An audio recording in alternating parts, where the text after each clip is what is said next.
Olá, eu queria contar um pouquinho hoje sobre como eu descobri que eu estava com síndrome do pânico e como eu tratei essa síndrome do pânico.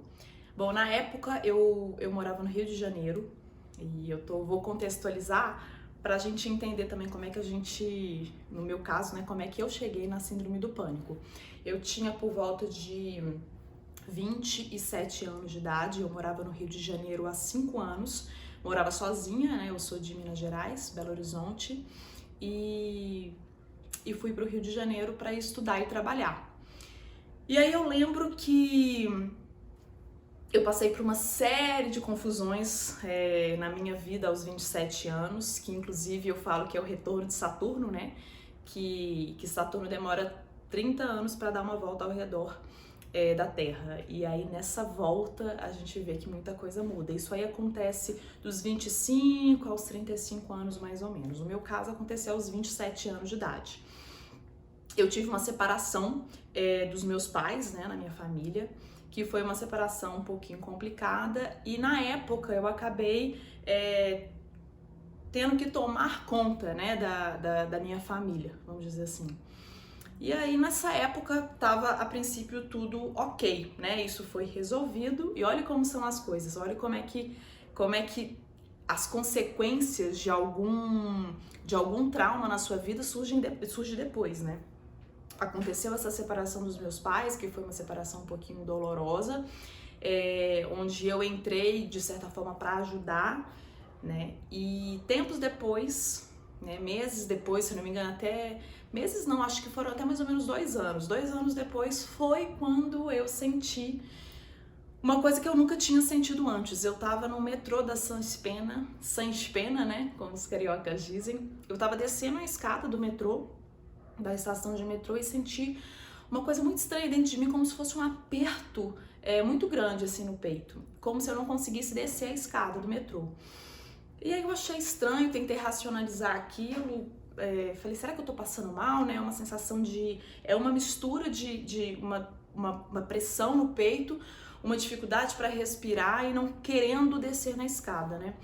Mas eu falei, não, eu tenho que descer, tá na hora, eu quero voltar para casa, e fui descendo as escadas, e quanto mais eu descia, mais difícil era. Eu lembro que eu entrei no vagão e dentro do vagão, quando as portas se fecharam, eu comecei a chorar desesperadamente, sem entender, assim, o porquê que eu tava chorando. Eu simplesmente, o que eu sentia naquele momento era, eu quero sair desse lugar aqui, eu quero colo, eu quero chegar em casa. Era a sensação que eu tinha. E aí essa foi a primeira sensação que eu tive, que até então eu não sabia que era síndrome do pânico, tá? E aí outros episódios ocorreram que eu comecei a me questionar. Um dos episódios era, como eu morava sozinha na época, eu via que eu não queria ficar sozinha dentro de casa. Eu tinha muito medo, eu ficava com medo de alguma coisa acontecer e ninguém ficar sabendo, porque eu morava sozinha. Então eu queria sempre estar na rua. Então, uma das coisas que acontecia era que eu sempre queria ficar na rua. Então, eu tinha uma academia que eu fazia do lado da minha casa, eu vivia nessa academia, ou então na época eu não trabalhava, eu tava procurando emprego, né? Na época eu tava trabalhando escrevendo projeto de teatro para ser aprovado e não tava, era uma época política muito complicada, não tava conseguindo dinheiro, o que tava me frustrando também bastante. E sentindo sempre essa sensação de que eu não queria ficar dentro de casa. E isso estava piorando. Foi quando eu lembro também outro episódio também de uma sensação de morte, né? Um medo da morte, assim. Então o meu medo era estar sozinha em casa e, sei lá, morrer de repente. E aí depois eu comecei a pesquisar, eu falei assim, gente, eu devo estar com algum problema muito sério, alguma doença muito séria. A gente vai criando, eu pelo menos fui criando umas paranoias na minha cabeça, achando que eu tinha alguma doença muito grave, que eu ia morrer a qualquer momento. E aí lá vai eu, procurando vários médicos. E aí eu fiquei com medo de ser taxada de doida, e aí eu não contava isso pra ninguém, mas eu marcava alguns médicos assim, por exemplo, cardiologista, que eu nunca tinha ido na minha vida. Aí eu lembro que eu cheguei aí ao médico, cheguei no cardiologista, falei da minha dificuldade, falei que eu tava com um problema, uma palpitação muito grande, que eu não sabia o que era. Vocês devem escutar agora a musiquinha da igreja, que vai dar 6 horas da tarde aqui na minha gravação, mas não vai atrapalhar, não vai interferir, acho não. Pelo contrário, né? Essa música é linda, eu gosto. Enfim, e aí eu lembro que eu cheguei no cardiologista e disse a ele que eu tava com muitas palpitações, que eu tava com medo de ser alguma coisa grave. Ele olhou pra mim, fez algumas perguntas e no final ele olhou pra mim e falou assim: você não tá precisando de um cardiologista, você tá precisando de um psicólogo. Então procure ajuda. Eu achei aquele estranho, falei, gente, será que eu sou doida, né?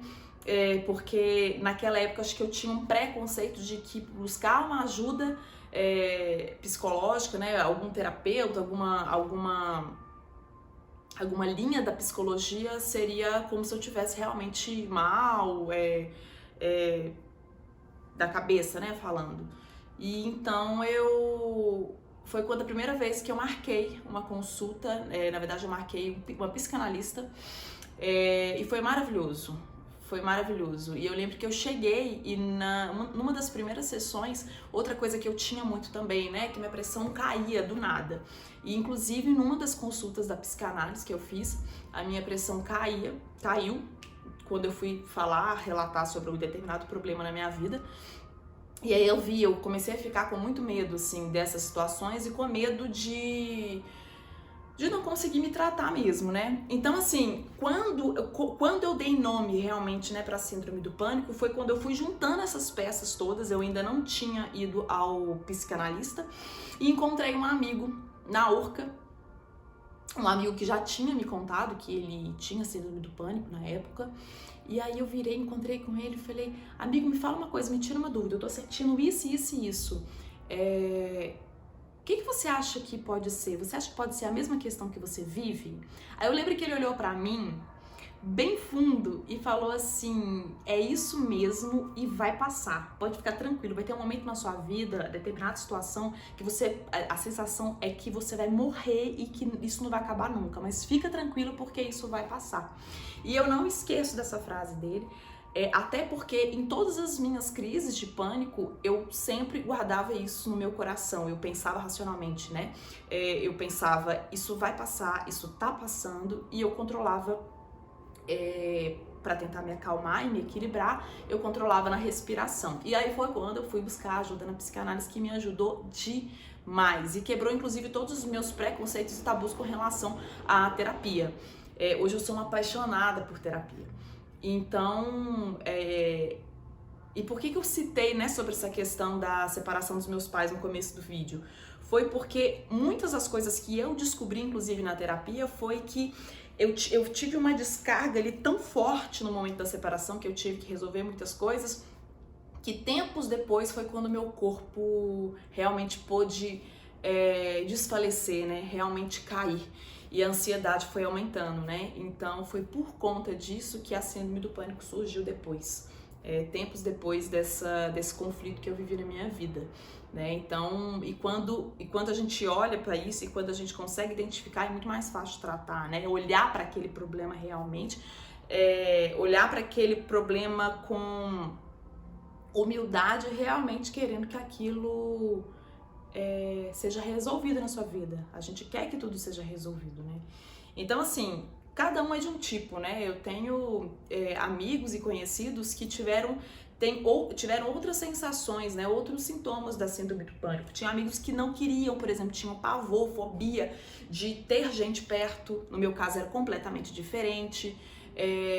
Tinha amigos que era muita náusea. No meu caso, eu tive realmente às vezes, por exemplo, eu tava com uns amigos num restaurante, do nada minha pressão caía.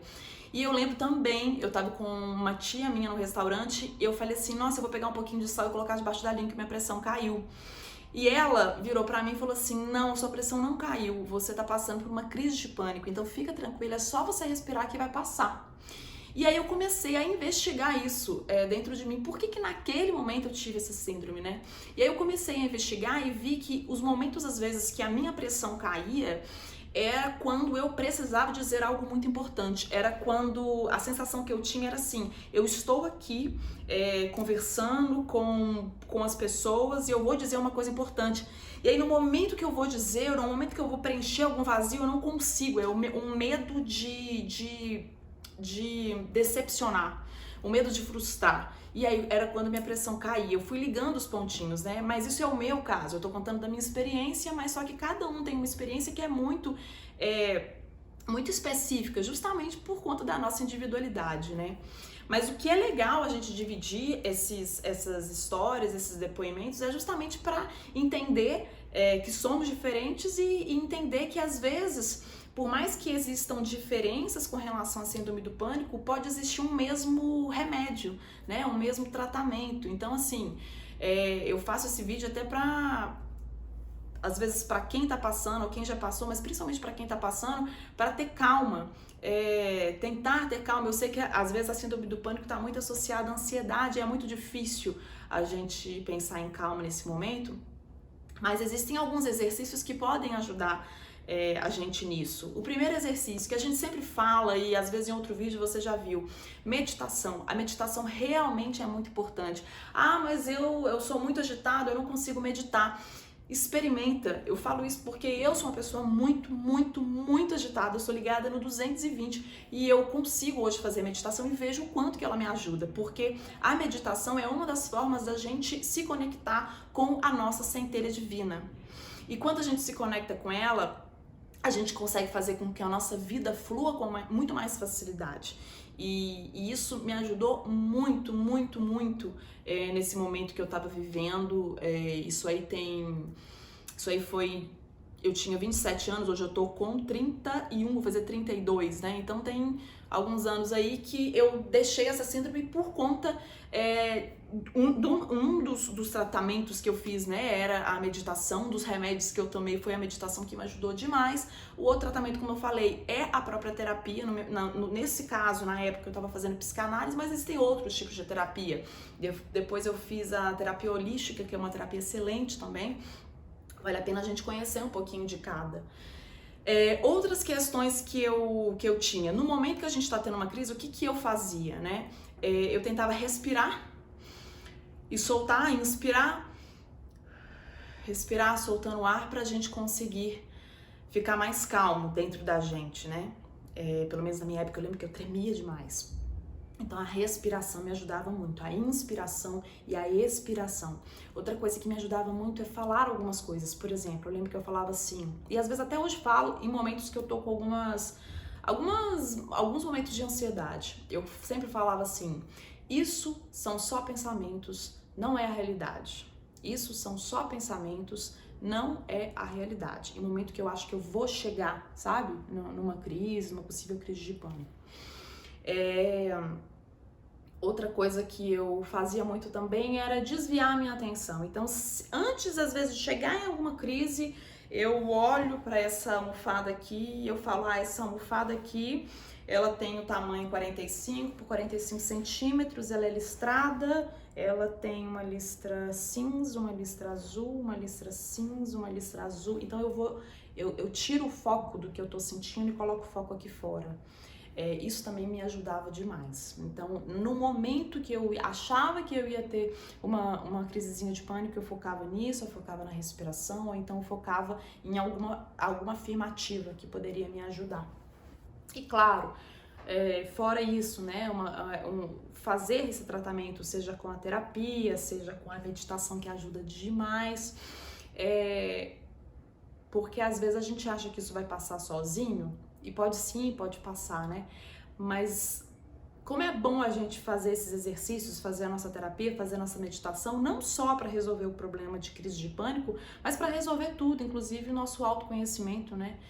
Quando eu falo de meditação, quando eu falo de terapia, eu não tô falando só de solução para uma crise de pânico, para uma depressão, para uma angústia que a gente sabe que a gente está vivendo cada vez mais, principalmente agora com a pandemia. Eu tô falando para tudo, eu tô falando para o autoconhecimento mesmo, para a gente crescer como ser humano e se conectar cada vez mais com a nossa centelha divina. Então essa é a experiência que eu tive com a crise de pânico. Esses eram os exercícios e os remédios que eu tomei para minha crise de pânico. Pode ser que em algum momento, por exemplo, você vai precisar de medicação. Às vezes algumas pessoas falam, não, a medicação às vezes te tira da realidade e isso não é bom para você, mas aí que tá, é por isso que é tão importante a gente ter a ajuda de um profissional para dizer para você se aquilo naquele momento vai ser importante, porque sim, o medicamento pode ser importante em determinada situação, como não, às vezes simplesmente a terapia, a conversa com o terapeuta realmente vai te guiar para um caminho ali de tranquilidade. E não tenha medo também da palavra, às vezes eu pelo menos tinha muito medo de dizer, estou com tal coisa, estou com crise de pânico, estou com, sei lá, depressão. É como se essa palavra tivesse um peso tão grande que é como se nunca fosse sair das nossas costas, e não necessariamente é assim. Então eu lembro também um amigo, esse mesmo amigo que me encontrou na Urca, e ele que me disse, olha, o que você tá tendo é crise de pânico, vai passar, que eu agradeço ele demais. Ele falava muito comigo, que ele falava assim, sempre que a crise de pânico tá vindo, eu abro a porta e falo, bem-vinda, seja bem-vinda, crise de pânico, você vai me acompanhar, eu sei, eu não gostaria muito da sua visita, mas tudo bem, entra aqui dentro de casa, eu vou te servir uma água, mas depois você vai embora. Então tratar essas crises, essas angústias que a gente sente com esse olhar de eu te recebo, mas você não me pertence, você não vai me pertencer para sempre, vai ter um momento que você vai embora e eu vou te levar até lá fora para você ir, porque você não me pertence. É ter calma, é ter paciência. Eu acho que talvez esse seja o segredo pra gente caminhar com segurança. Nesse caminho que às vezes eu até falo que coisas da cabeça às vezes dá um medo tão grande na gente, como se a gente não conseguisse resolver, mas a gente consegue, a gente pode muita coisa. E como meu amigo disse, se você tá passando por isso, saiba que isso vai passar. A gente não vai morrer por conta disso, fica tranquilo, isso vai passar. É isso. Um beijo.